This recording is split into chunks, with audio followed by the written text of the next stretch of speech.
Hi, in this video I'm going to talk about the brachial plexus, and I'm also going to show you how to draw the brachial plexus. So first off, let's have a look at where the brachial plexus is located. Here's half a human, and here I've drawn in the cervical vertebra, or the cervical vertebra if you're in the US.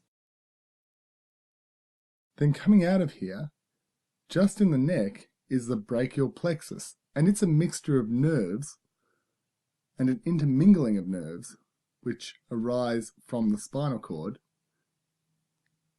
and then continue on down the arm. So here's how I draw it. I start off with 3 horizontal lines, and then I put a line down like this on the top line and the bottom line. Then I draw a chevron like that, and then I draw another chevron, but this time the point is a little bit lower down. Now I draw a line that crosses the top of that chevron, and a line that crosses the top of this chevron, but then swings out to the left. Now I'll just fix that up a little bit by adding a line to that point of that chevron. And that's your basic brachial plexus. So I'll label the nerve roots here. There's C5, 6, 7, 8, and T1. And these are the segments of the spinal cord from which these roots arise. Now we split the brachial plexus up into sections. And we'll label those sections in a moment. But first of all, let's have a look at the branches which arise. Downward, they spell MAMU, and this stands for musculocutaneous, which is this top branch here, axillary, radial, median, and ulnar. And these are the names of the nerves which arise from the brachial plexus. So here I've already said these are the nerve roots.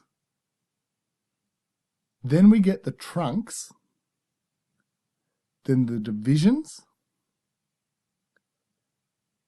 then the cords, and then finally the branches. So let's look at the trunks. We'll start by labeling those. The top one is a superior trunk, then the middle trunk, and then the inferior trunk. So that's pretty intuitive. So let's label the divisions. Here's an anterior division, then a posterior division, then an anterior division, then the posterior, and then the anterior. Now the way to remember this is that this middle cord here is called the posterior cord. And as a rule, all posterior divisions go to the posterior cord. And whatever's left over is the anterior division. Now these other 2 cords are the lateral and medial cord. And I've already labelled the branches. And this is the level of detail that most people would expect you to know. But I will add the extra detail in a moment. And it allows you to work out which nerve roots contribute to which branch. So for example, the musculocutaneous branch is a combination of the nerve roots C5, C6, and C7. However, the ulnar branch is a combination of only C8 and T1.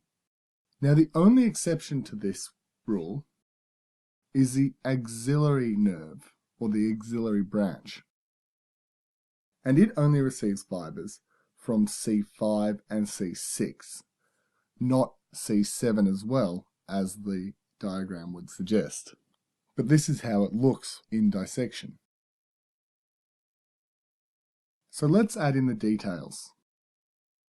From this medial cord, there are 3 nerves, and these are known as the medial antebrachial cutaneous, the medial brachial cutaneous, and the medial pectoral.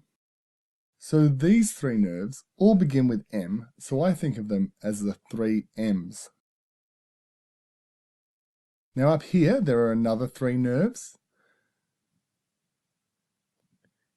and the first is the suprascapular, the next is subclavius, and the third is the dorsal scapula. So I think of these as the three S's, where the dorsal scapula is another S, S for scapula. Now there are three nerves coming off the posterior cord, and these are the lower, middle, and upper subscapular nerves.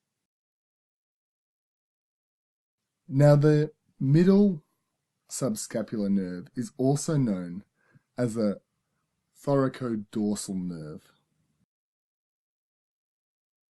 Now there's one last nerve we need to consider, and that arises here from the lateral